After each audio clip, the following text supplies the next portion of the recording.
कर चुके थे हम लोग। अलाइनमेंट सर थर्ड यूनिट है। सेकंड यूनिट में क्या है, रुको एक बार सिलेबस खोलने दो। रोड सर उसमें grocery of term used in road geometric and their importance. Geometric क्या है और road rights of way formation with road margin road shoulder यही सब।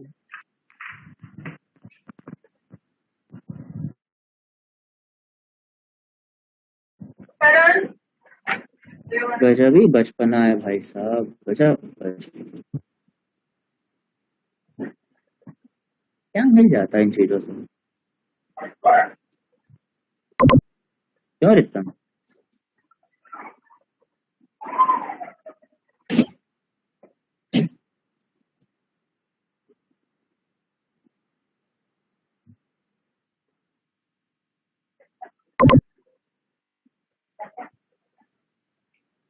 अच्छा आना जनरल पर्सपेक्टिव अगर बात करें, ग्रीन हाईवेज से बेनिफिशियल हैं ग्रीन हाईवेज या नुकसानदेह हैं, क्या लगता है आपको? Sir repeat the question. Talking on a general perspective, green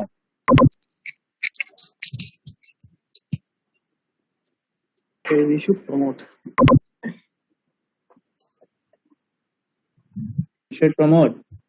Yes. Okay. On what perspectives do we think we should promote? Sir, Stalin, it's literally I'm not able to hear anything.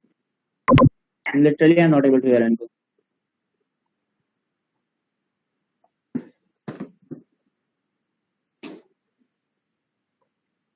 Sir time efficient है first, मतलब पहली बात ये है कि time efficient होगा उस पे। और सर टाइम एफिशिएंट कैसे हो गया यार? सर मतलब टाइम सेव होगा ना सर, मेरे कहने का मतलब ये है।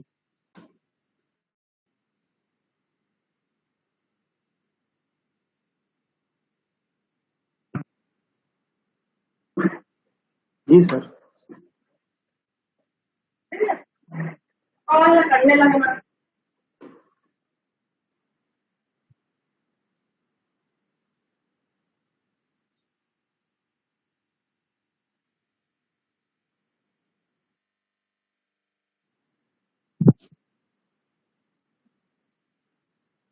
तो वो तो नॉर्मल एक्सप्रेसेस बना देंगे, वो भी टाइम एफिशिएंट हो जाएगा। ठीक है, तो उसके लिए ग्रीन हाईवेज ही क्यों? मैं ये पूछ रहा हूँ ना कि जैसे तुमने बोला टाइम एफिशिएंट होते हैं, ठीक है, कॉन्सेप्ट को समझिएगा। जी सर। हाँ एक कॉन्सेप्ट समझिए, आप लोग बोल रहे हो कि टाइम एफिशिएंट होंगे, हम जल्दी पहुंच जाएंगे, तो हम एक्सप्रेसवेज बना दे रहे हैं। हम तो एक्सप्रेसवे से भी जल्दी पहुंच रहे हैं ना, तो फिर हम ये वाले क्यों बनाए, ग्रीन हाईवेज क्यों बनाए, फर्जी सोलर का खर्चा क्यों करें? इन्वायरमेंट के लिए सर। इन्वायरमेंट के लिए, वेरी गुड। सर एक रिन्यूएबल एनर्जीज हमारी हो जा रही हैं। हाँ सर, रिन्यूएबल एनर्जी से यूज हो गई, सोलर और विंड एनर्जीज को सर ज्यादा इसमें यूज करना है। हाँ, कोई हमारा एक्स्ट्रा खर्च नहीं होगा जो हम ये सब एनर्जी लेते हैं, जो इलेक्ट्रिक एनर्जी को हाइड्रो पावर से आते हैं। Very good, very good, very good. Apart from time consumption, the priority is to make our environment neat and clean. जी सर। साफ शब्दों में अगर अंग्रेजी में कहा जाए और हिंदी में कहा जाए तो समय की बचत को छोड़ते हुए, पर्यावरण की चिंता करते हुए हमें ऐसे प्रोजेक्ट की सराहना करनी चाहिए। ठीक है, सेकंड यूनिट को ड्रॉप करो, थर्ड यूनिट पे आते हैं। एक सेकंड यूनिट बाद में पढ़ाऊंगा, क्योंकि अलाइनमेंट शुरू कर चुका था। अलाइनमेंट ज्यादा है तो है वो, मतलब घर का इंपॉर्टेंट है। और इसके बाद हम यूनिट 4 स्टार्ट करेंगे, road material. Road material college कब खुल रहा है कुछ पता है? नाइस सर, अभी इस मंथ तो भी नहीं लग रहा है कि खुलेगा। मुश्किल अभी लखनऊ का लॉकडाउन ही नहीं हटा। मेरे यहाँ भी नहीं हटा। तुम लोग तो हट गए कानपुर वालों का। कानपुर का हट गया, कानपुर हटा, सोनभद्र तो नहीं हटा। चलो अच्छा वापस आओ। हाईवे अलाइनमेंट क्या होता है? ठीक, हाईवे मैंने बताया था। अलाइनमेंट क्या होता है? जो हम पोजीशन ऑफ सेंट्रल लाइन देते हैं, ठीक, हाईवे बनाते समय ग्राउंड पे, उसे हम कहते हैं अलाइनमेंट। याद है ना सबको? Yes sir. Yes sir. किसी को कोई दिक्कत हो तो बताओ। नहीं सर। अलाइनमेंट देने के लिए मैंने बताया था कि कुछ आपके बेसिक वो हैं, क्या नाम है, एडवांटेजेस हैं, कुछ रिक्वायरमेंट्स हैं। अब आते हैं कि डिसएडवांटेजेस क्या हैं। डिसएडवांटेजेस क्या हैं, कोई बताएगा कि अलाइनमेंट बनाने से क्या डिसएडवांटेज हो जाता है? एनीथिंग बोलो यार। क्या सकता है गवर्नमेंट डिसएडवांटेज?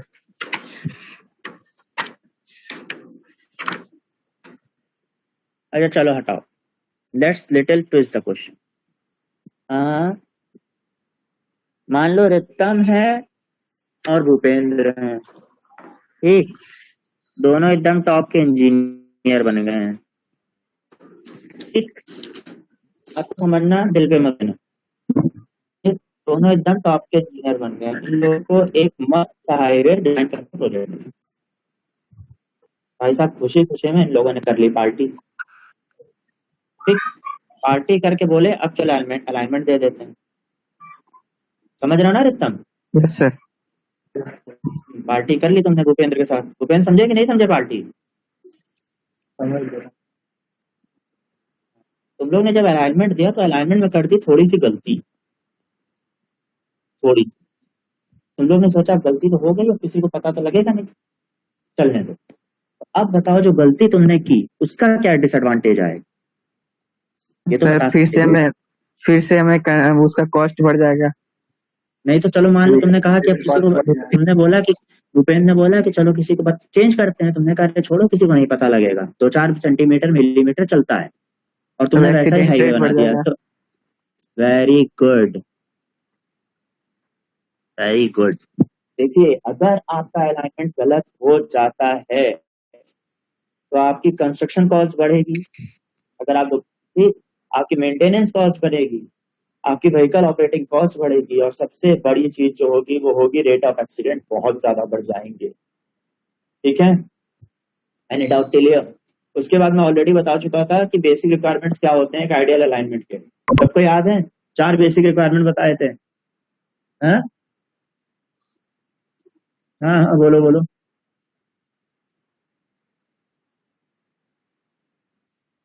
हाँ तो बताया तो, कंस्ट्रक्शन कॉस्ट, मेंटेनेंस कॉस्ट सब दुगनी हो जाती है, वही तो चीज है। कंस्ट्रक्शन कॉस्ट, मेंटेनेंस कॉस्ट वही तो आई। चेंज करना पॉसिबल नहीं होता है, क्योंकि चेंज करने का मतलब है आपका पूरा पूरा हाईवे दोबारा रिकंस्ट्रक्ट हो जाएगा एक तरीके से। अब कोई चीज तुम्हें बिल्कुल सेंटर से ले जानी है तो तुमने उसके हिसाब से दोनों साइड डिवीजन की है, और वो सेंटर तुम्हें फिर से या तो तुम सेंटर बदलो या दूसरी साइड कंस्ट्रक्शन करो, समझे? एग्जाम्पल के तौर पर मंदना वाली रोड ले लो, तुमने उसका अलाइनमेंट गलत कर दिया, ठीक, अब उधर रेलवे लाइन की तरफ तुमने बढ़ा दिया अलाइनमेंट, तब तुम उधर तो हाईवे बढ़ा नहीं सकते हो, मतलब तुम्हें पूरा हाईवे रिकंस्ट्रक्ट करना पड़ेगा ना, ये मतलब। उसके बाद आते हैं बेसिक रिक्वायरमेंट्स की। जो बेसिक रिक्वायरमेंट होते हैं आइडियल, उसके वो बताए थे मैंने, याद है? जी याद सर है वो, हॉरिजॉन्टल और वर्टिकल वाले। हाँ अरे सर वो बताया था इकोनॉमिकल होना चाहिए, सस्ता सरल टिकाऊ, और सर क्या सेफ, मतलब कंस्ट्रक्शन जो भी सर करना वो सर सेफ सेफ एरिया होना से, चाहिए, सेफ ठीक है ना। से। हाँ हाँ और सर और व्हीकल जो हमारे हों वो सर मतलब इजी हो उनको, मतलब क्या ट्रांसपोर्टेशन करने के लिए। Very good. और आखिरी पॉइंट? और सर स्लोप जर सर हो, वो स्लोप सही हो, स्लोप मतलब नहीं, स्लोप नहीं, स्लोप नहीं, स्लोप नहीं बेटा, स्लोप सर बस नहीं। शॉर्ट होना चाहिए, शॉर्ट शॉर्ट, 2 टर्मिनल स्टेशन के बीच का डिस्टेंस शॉर्टेस्ट होना चाहिए। हाँ सर जी। स्ट्रेट लाइन शॉर्टेस्ट बताया हाँ था। जी सर, जी सर। हाँ सर। नोट कर लीजिए इस चीज को, ठीक, चारों पॉइंट नोट कर लेना। टर्मिनल पॉइंट पे थोड़ा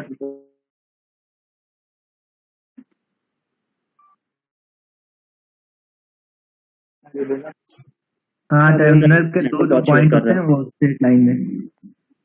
अच्छा देखो, शॉर्ट का मतलब ये होता है कि दो टर्मिनल पॉइंट्स लेते हैं। जब हम कोई भी अलाइनमेंट बनाते हैं तो हम ऐसा नहीं पूरे हाईवे पे सीधा साध दें, ठीक। तब उसका हाईवे में मैक्सिमम टर्न होना भी, चाहिए वो।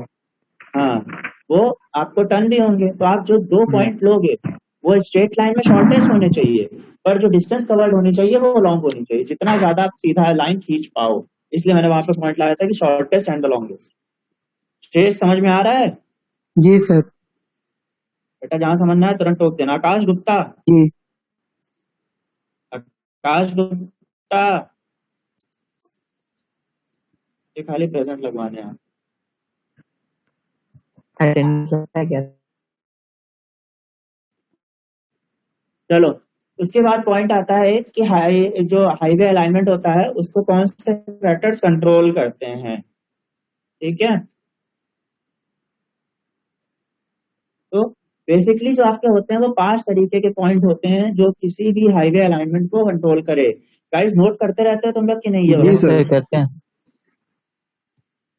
हाँ, खुद मार के तो कुछ है ही नहीं, खाली हम तो ऐसे सुनते रहते हैं।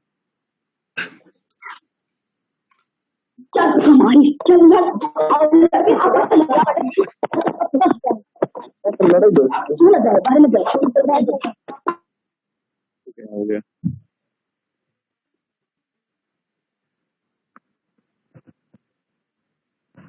हम्म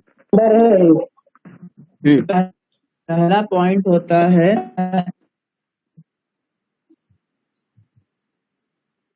पहला पॉइंट होता है क्या?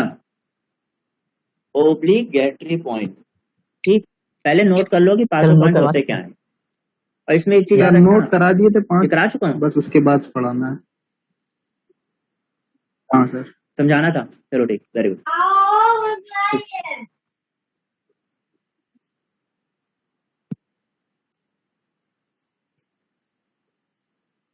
आपके जो ओब्लिगेटरी पॉइंट्स होते हैं, ठीक है, वो बेसिकली वो पॉइंट होते हैं जो किसी भी हाईवे पे अलाइनमेंट को गवर्न करते हैं, ठीक।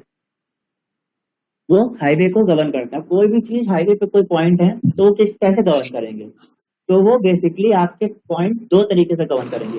या तो लाइन उन पॉइंट से पास कर रही होगी या नहीं पास कर रही होगी, वही क्राइटेरिया तो बने होंगे। या तो लाइन पास करेगी या लाइन पास नहीं करेगी, और कोई तीसरा तरीका भी होगा।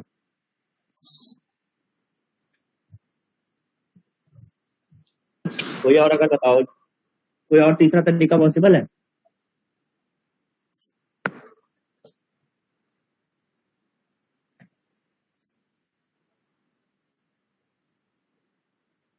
Hello, yes sir. कोई और तीसरा तरीका पॉसिबल है?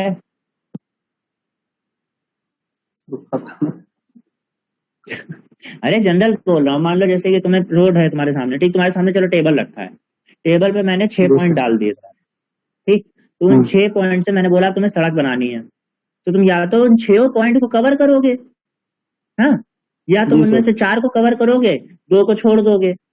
कोई तीसरा तरीका है कि या तो छोड़ो या तो पकड़ो, उसके अलावा कोई तीसरा तरीका है? ये पूछ रहा हूँ, कोई तरीका नहीं है, ठीक। नहीं सर। तो जब आपके ओब्लिगेटरी पॉइंट्स क्या होते हैं, वो पॉइंट्स होते हैं जो आपके हाईवे पे अलाइनमेंट को गवर्न करते हैं। कैसे? कि या तो आपका अलाइनमेंट उन रोड से पास होगा या फिर नहीं पास होगा। पास होगा तो क्या होगा? पास होगा तो देखो बेसिकली सीधी सी बात है कि भैया पास हो रहा है, मतलब वो डिस्टेंस जो है वो शॉर्टेस्ट शॉर्टेस्ट शॉर्टेस्ट पड़ते जा रहे हैं, ठीक। पास नहीं हो रहा है तो क्या सिनेरियो आता है? जब आपके उन पॉइंट्स में से किसी भी पॉइंट से पास ना हो, इसका मतलब है कि कोई ऐसा सिनेरियो फंस रहा है जिससे आपका वो शॉर्टेस्ट रूट जो है वो ब्रेक करना पड़ रहा है। मान लो जैसे तुमने सड़क बनानी शुरू की, ठीक है, तुमने 4 तरीके के पॉइंट रखे, लेकिन तीसरे वाले पॉइंट के जस्ट ऊपर या बगल में तुम्हारा एक मंदिर है, ठीक, मस्जिद, ठीक, कोई किसी की कब्र है, ठीक। तो क्या होगा? अब तुम उसको खोद के तो हाईवे बना नहीं सकते हो भाई, वरना क्या हो जाएगा? वरना क्या हो जाएगा? विवाद हो जाएगा, ठीक। तो उस पॉइंट को आप क्या करोगे? उस पॉइंट से आप खुद को डेविएट करोगे, जी सर। ठीक। तो इन दैट केस वो क्या करता है? आपकी कंस्ट्रक्शन कॉस्ट को इंक्रीज कर रहा है। जी सर। हम्म इंक्रीज कर रहा है और आप नए पॉइंट पे ले रहे हो, थोड़ा सा डिस्टेंस आपका इंक्रीज हो रहा है। अब मान लो कोई ऐसा सिनेरियो आ जाता है कि जहां पर आप बना सकते हो, जैसे आपका पॉइंट है, आपने कहा यहाँ नदी नाला पड़ रहा है यार, बीच में एक नाली जा रही है, अब क्या करें, अब नाली के ऊपर बना दें या पूरा रास्ता बदल दें। तो तुमने कहा ऐसा करते हैं, नाली के ऊपर बना देते हैं, भले ही मेंटेनेंस कॉस्ट थोड़ी सी बढ़ा दी जाएगी, ज्यादा आएगी। हाँ हाँ, बस ये सिनेरियो हो जाता है कि इन द केस, देखो 2 पॉइंट बताए मैंने। पहला पॉइंट ये हुआ कि सारे ऑब्लिगेटरी पॉइंट्स आपने फॉलो कर लिया, एज इट इज आप शॉर्टेस्ट डिस्टेंस फॉलो करते चले गए। दूसरा पॉइंट क्या आया कि आपने जो पॉइंट बनाए तो उसके बीच में कोई बिल्डिंग पड़ गई, तो इन दैट सिनेरियो आप ऑब्लिगेटरी पॉइंट को छोड़ दो। बट अगर कोई ऐसा है कि जहां पर आप बना सकते हो पर इजीली नहीं बनेगा, तो वहां पे आप रोड को बनाना प्रेफर करोगे, भले ही उसकी मैनेजमेंट और मेंटेनेंस कॉस्ट काफी हद तक बढ़ जाए। ठीक, एनी डाउट किसी को भी? No sir. Obligatory points clear है? Yes sir. कोई डाउट हो तो यार पूछ लो। सर एक बार रिपीट कर दीजिए, मेरी तो वॉइस चली है। या कौन सा नेटवर्क लगाए हो? सर हम थे, पता नहीं कहाँ वॉइस चली गई। दिन भर खेल डालते हो पबजी सब्जी, कहाँ से नेट बचेगा? अरे सर पूरा नेट ऑब्लिगेटरी है। पॉइंट्स ऑब्लिगेटरी पॉइंट्स वो होते हैं, मजाक करा, ऑब्लिगेटरी पॉइंट्स वो होते हैं जिनसे आपकी रोड जो होती है वो फ्लो करती है, या वो पॉइंट्स होते हैं जिनसे आपका अलाइनमेंट आपको ले जाना होता है। वो पॉइंट बेसिकली 2 तरीके के हो जाते हैं ऑब्लिगेटरी में, या तो उन पॉइंट से आप पास कराओगे अलाइनमेंट या पास नहीं कराओगे। पास कराओगे तो सिंपल सिनेरियो है, भैया बनाते चले जाएंगे, शॉर्टेस्ट रूट है, हमको जैसा जिसने कहा कि हम भैया इस तरह से रोड बनानी है, हमने बना के धर दी, हमें कोई मतलब नहीं बीच में क्या हुआ। अब मान लो जैसे क्या होता है कि तुम्हारा एक हिल स्टेशन है, आपने 2 हिल स्टेशन के बीच में रोड बनानी है, ठीक, तो जब तक तुम्हारे पास सीधा रास्ता है तुम लगाते चले जाओगे, थोड़ा घुमा घुमा के वो हो गया तुम्हारा सारे पॉइंट फॉलो करना। अब ये बात आई कि तुमने बना रहे हो, मान लो सीधा ही हाईवे बन रहा है, पर तुम्हारे एक पॉइंट के पास कोई पड़ गई रिलीजियस बिल्डिंग जिसको आप नहीं तोड़ सकते हो, ठीक, तो आप क्या करोगे, आप अपने ऑब्लिगेटरी पॉइंट्स को ब्रेक कर दोगे, उनको छोड़ दोगे। But in the same scenario अगर कोई वाटर सप्लाई नाली नाला पड़ जाता है और आप हाईवे नहीं चेंज कर सकते, क्योंकि नाली नाला ऐसा तो होता नहीं कि एक छोटा सा गड्ढा है तुरंत हल्का सा बगल से निकाल दिया, वो तो लंबा लंबा रूट ही पूरा पास आउट करेगा, ठीक। तो इन दैट सिनेरियो आप क्या करोगे, आप कंस्ट्रक्शन को कंटिन्यू करोगे even if the maintenance cost is increased, भले ही मेंटेन करने की कॉस्ट आपकी बढ़ गई हो, ठीक है। अब दिक्कत कोई दिक्कत? नो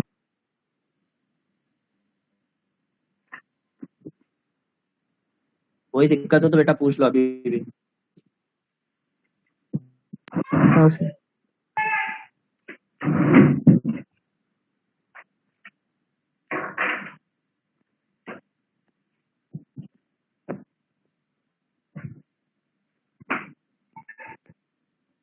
ठीक, इसके बाद आती है बात ट्रैफिक की।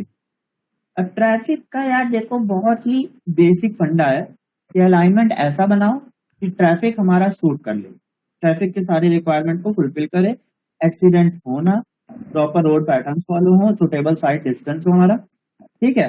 इतने में तो हमको लगता है कि कोई दिक्कत होनी चाहिए ट्रैफिक वाले मैटर में किसी को अलाइनमेंट से रिलेटेड। ये सीधी सी बात है, अलाइनमेंट ऐसा होना चाहिए जो ट्रैफिक के सारे रिक्वायरमेंट्स को फुलफिल करे, ठीक। जो लाइन जैसी बननी है वो प्रॉपरली बना रहे, प्रॉपरली अलाइंड हो, और हमारे ट्रैफिक और ट्रांसपोर्टेशन के जो भी सिनेरियोज हैं उसे फुलफिल पूरी तरह कंप्लीटली करे। उसके बाद आते हैं जियोमेट्रिक डिसाइड। ठीक, जियोमेट्रिक डिजाइन क्या होता है, बहुत इंपॉर्टेंट फैक्टर है।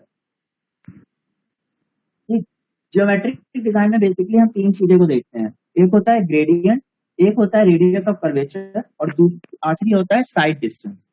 साइड डिस्टेंस के बारे में अभी डेप्थ में पढ़ेंगे, अभी खाली जानकारी के लिए जान लो साइड डिस्टेंस क्या होता है कि वो मिनिमम डिस्टेंस, जैसे तुम गाड़ी चला रहे हो और सामने से एक कार आ रही हो, ठीक है, तो तुमने कार को देखा, तुम्हें लगता है कि ब्रेक लगा लेना चाहिए, तो वो डिस्टेंस जिसमें ड्राइवर अपने सामने आती हुई गाड़ी को देखकर सूटेबली आराम से ब्रेक लगा के अपनी गाड़ी को कंट्रोल करके एक्सीडेंट को अवॉइड कर दे, वो उसका साइड डिस्टेंस होता है।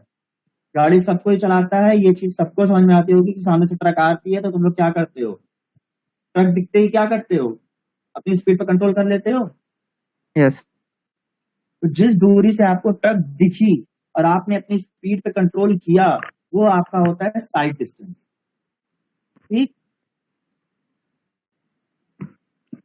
समझ में आया गाइस? और अगर आप पूरा प्रोसेस कंप्लीट, हाँ बोलो बेटा बोलो।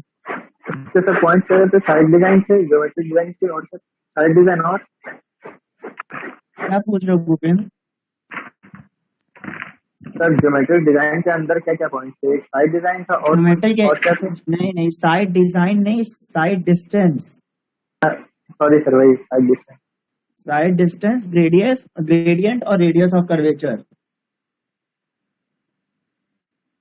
ठीक, अभी खाली बेसिक में समझ लो होता क्या है, चीजें डेप्थ में आगे पढ़ाऊंगा अगले चैप्टर में, अभी इतनी रिक्वायरमेंट नहीं है यहाँ पे। ठीक, फिर भी साइड डिस्टेंस बता दिया। अब बात आती है ग्रेडियंट की। ग्रेडियंट क्या होता है? ग्रेडियंट होता है बेसिकली स्लोप। ठीक, स्लोप के बारे में ऑलरेडी हम लोग हद से ज्यादा पढ़ चुके हैं। ठीक, उसके बाद आता है radius of curvature. Radius of curve क्या होता है? सॉरी, कर्वेचर नहीं, कर्व।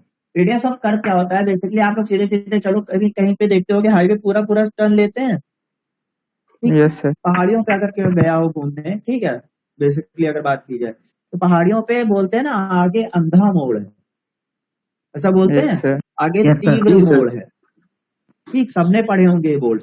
तो क्या होता है ये अंधा मोड़, तीव्र मोड़ क्या होता है? ये बेसिकली कर्व्स होते हैं जो हमारे साइड डिस्टेंस को भी प्रभावित करते हैं। ठीक, यहाँ पर इनका ग्रेडियंट भी होता है। रेडियस ऑफ कर्व क्या होता है कि वो सेफेस्ट होना चाहिए। जैसे कि कई लोगों की आदत होती है, वो जब गाड़ी मोड़ते हैं तो उनकी गाड़ी पूरी पूरी लेट जाती है। ठीक, तुमने से भी कई ऐसे होनहार हैं जो गाड़ी एकदम लेटा के मोड़ते हैं। नाम नहीं दूंगा, जो समझ गया है वो हंस ले अधीने से। ठीक, तो उन होनहार लोगों के लिए क्या करते हैं, हम रोड बनाते टाइम हम कर्व का रेडियस प्रॉपर देते हैं कि वो कितना भी गाड़ी लिटाएं, भैया अगर इसके नीचे लिटा दिए तो उनकी गाड़ी स्लिप होगी, वरना गाड़ी का टायर और रोड के बीच का रेडियस इतना कंफर्म है कि उनकी गाड़ी आराम से बैलेंस होकर निकल जाएगी। ये होता है रेडियस ऑफ कर्व। और रेडियस ऑफ कर्व से साइड डिस्टेंस इसलिए कनेक्टेड है कि जहां पर आपके अंधे मोड़ है कि आपको सामने से आती हुई गाड़ी नहीं दिख रही है, वहां पर आपकी स्पीड इतनी बैलेंस होनी चाहिए कि आपको जैसे ही गाड़ी दिखे आप अपनी गाड़ी को विदाउट एनी एक्सीडेंट कंट्रोल करके पास आउट करा ले जाएं। समझ में आ गया? यस सर, ये उस टाइप वाला हो गया ना, सेंट्रीफ्यूगल फोर्स जो लगता था बेंडिंग साइकिलिंग में। वो अलग था बुआ, कहाँ आरसीसी और हाइड्रोलिक से बाहर नहीं सर, एक बता रहे हैं जैसे कि वो पूरी चीज अलग है, मत वो छोड़ दो। मोड़ते टाइम जो खेल तुम लोग करते हो ना, इसीलिए साफ शब्दों में बताया, यही करते हो ना, इसे लिटा देते हो टायर, बिल्कुल बाइक ही नहीं चलाने, घुटना उठाना रगड़ जाए जमीन में, कोई चिंता नहीं। ठीक, वो आपको करता है रेडियस ऑफ कर्व पे। फिर उसके बाद आता है एक पॉइंट, इकोनॉमी। इकोनॉमी क्या होता है? इकोनॉमी बताओ भैया लोग, बनाने के खर्च। तुम्हें बताओ इकोनॉमी क्या होता है? सर कॉस्ट सर, जो हमारे बनाने में खर्च होते हैं, रोड, हाईवे। हाईवे नहीं, आप बात हो रही है अलाइनमेंट की। हाँ सर, वो अलाइनमेंट क्या होता है कि सारे फैक्टर को गवर्न करते हुए हमें उस प्रोजेक्ट, उस अलाइनमेंट को इकोनॉमिकल बनाना होता है। ठीक, इकोनॉमिकल मतलब सस्ता। जैसे कि सिविल इंजीनियर का क्या नियम है, कैसे बनाएगा प्रोजेक्ट? सस्ता, सरल और टिकाऊ। ठीक, हाँ, तो उन्होंने कहा कि भैया हमने ये फैक्टर बता दिए, ये सारे तुम फॉलो करो, लेकिन हमें प्रोजेक्ट जो है वो इकोनॉमिकल बना के दो। और इकोनॉमिकल का मतलब ये नहीं कि तुमने सस्ता बना दिया भले अगले दिन गिर जाए, नहीं।